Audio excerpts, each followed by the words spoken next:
ये 2000 हमारे जो है लगभग 2012 से 2017 में इसकी कटिंग हो गई थी और 17 से लेकर अब तक इसमें पक्की नहीं हुई है ये। हाँ पीएमजी स्क्वायर 4 में लिया गया, 4 में है। मैम इसकी हमने डीपीआर भेज दी है। हाँ डीपीआर सेंटर गवर्नमेंट उसकी इसी हो चुकी है। हाँ अभी मिनिस्ट्री में फाइल सब हो चुकी है, अभी वहां से बस ये पीएमजी स्क्वायर 4 में आ गया। ठीक है ठीक अब बोलिए। है। मजोकोट डांडाबुडाली से मजोकोट डांडाबुडाली में रोड कटिंग तो हो गई है, लेकिन इसको ऊपर जो है ना उसी तरह का है ये भी, जैसे बंदा सवाला है। हाँ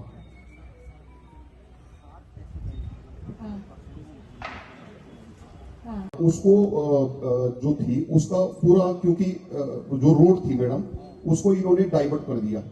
अब डाइवर्ट करने से इनकी जो रोड है वो हमारी क्या हो गया कि रोडें हमारी बदल गई, उनका स्वरूप बदल गया।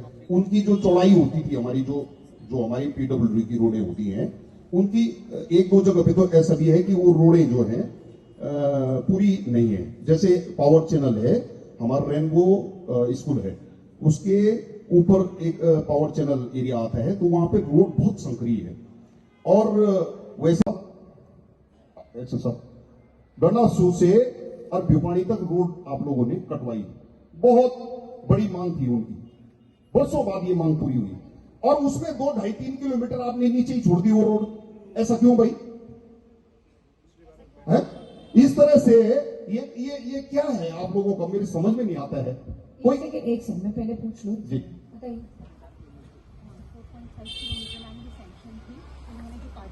बनाई और ये इन्होंने अगर ये इनके जो बैरिकेडिंग लगा रखा है ये नहीं किया, इनके खिलाफ पूरा चौड़ा क्षेत्र जन आंदोलन करेगा। ये मैं आज यहाँ पे घोषणा कर रहा हूं। 1 महीने के अंदर तुमने वो बैरिकेडिंग नहीं खोली और उस पर रोड का काम शुरू नहीं किया, मैडम डीएम महोदय आपसे निवेदन है इनको तत्काल प्रभाव से कहो कि सड़कें बनाई। तुम्हारी गुंडागिर्दी बिल्कुल नहीं होने देंगे, ये आज हमने कह दिया। चौरा क्षेत्र में प्रोजेक्ट चलेगा तो या तो प्रोजेक्ट चलेगा या फिर वहां पर जनता का काम होगा। जनता का काम नहीं करोगे तो प्रोजेक्ट भी नहीं चलेगा। जो रोड्स बंद कर रखे होंगे बिल्कुल वो जिस भी रीजन से उन्होंने कर रखी होगी उसको असेस करवा लेते हैं जी, और वो खुलवा देते हैं। रोड खुलवानी है, रोड खुलवानी है मैडम, अभी पूरी बात इसी में हो। असेस कर लेते हैं क्या रीजन है। कंपनी वाले आप भी हो, आप अपने जो भी आला अधिकारी हैं उनको बता दो उस पुल को आपको बनाना पड़ेगा, हर हाल में बनाना पड़ेगा। ठीक है मैडम?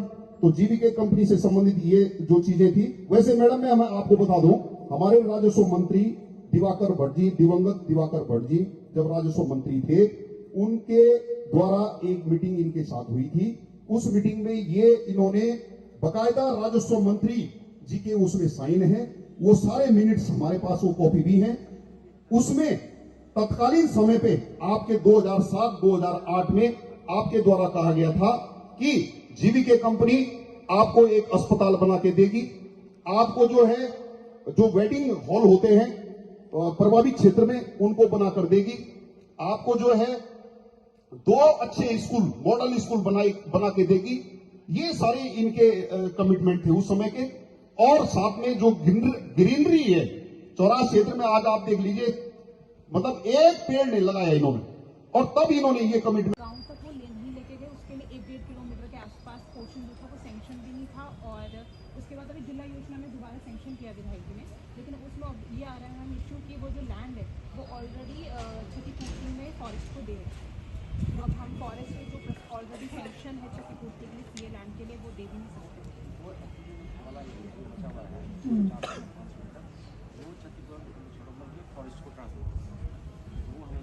वो किसको मतलब किसके प्रोजेक्ट के लिए वो ट्रांसफर किया गया फॉरेस्ट को? वो तो जो मैम ऑलरेडी कटी रोड है। आप एक काम करिए, इसमें जो आप ये बात कह रहे हैं ना, आप उसकी रिपोर्ट बना के भेजिए। हम वो क्षतिपूरक अगर देखते हैं तो कैंसिल करके कहीं और देखिए, फिर आपको देंगे। तो क्षतिपूरक के लिए लैंड तो हमने ही दी होगी ना फॉरेस्ट को ट्रांसफर करके, ठीक है ना? ठीक है आगे बोलिए नेक्स्ट। हाँ मैडम जी, मैडम जी, हाँ जी, हाँ जी, हाँ जी। तो इसमें देखिए ये विषय आ गया आप है। उसका रिपोर्ट मुझे स्पेशली भेजेंगे व्हाट्सएप पर। ठीक है। स्टेडियम बना रहे हैं, इस पे बहुत पहले इन्होंने कहा था कि हम स्टेडियम बना के तैयार कर देंगे, लेकिन वो स्टेडियम का काम नहीं हो रहा है। और यहाँ पर जो जो स्थानीय जो हमारी जनता है वो बहुत परेशान है। तो स्टेडियम ये मेरे संज्ञान में आया था मैटर, हमने मीटिंग जब की तब भी आया था। जी। अब आरवीएनएल के साथ हम लोग जो प्रत्यक्ष मीटिंग रखेंगे उसमें भी एजेंडा बिंदु में स्टेडियम वाला जी, डालेंगे। दूसरा रेलवे विभाग से ही है, धूल प्रदूषण से जो आसपास की जो चारा पत्ती की जो पेड़ थे वो सब खत्म हो गए हैं। उसका ये किसी तरह का कोई मुआवजा उनको नहीं दे रहे हैं। धूल प्रदूषण का उनको या तो चारा पत्ती दे या फिर उनको किसी तरह से उनको उसका कंपनसेशन दे, कुछ ना कुछ करें। जी जी जी, पॉइंट है, इसको भी हम बात करेंगे। ये है, ठीक है ना मैडम। इसके सत प्लीज। इसके बाद है ये मैडम जो है, मैंने जो है जीवीके कंपनी से ये 84 में जो 2000 नाली जमीन है इसमें मैंने फेंसिंग वायर का काम करवाया था आज से लगभग 2011 में। क्या रेलवे विभाग के लोग जो हमारी जो जमीन बची हुई जमीन है क्या उसमें पूरी क्षेत्र में लगभग मैडम ये 2000 नाली से ऊपर कृषि भूमि है, वो भी की सिंचाई के लिए। सिंचाई। अब मैं थोड़ा इसको बता देता हूँ, यहाँ पर हमारा मलेठी है या फिर हमारे बड़कोट सागरोपड़ी में खेती होती है।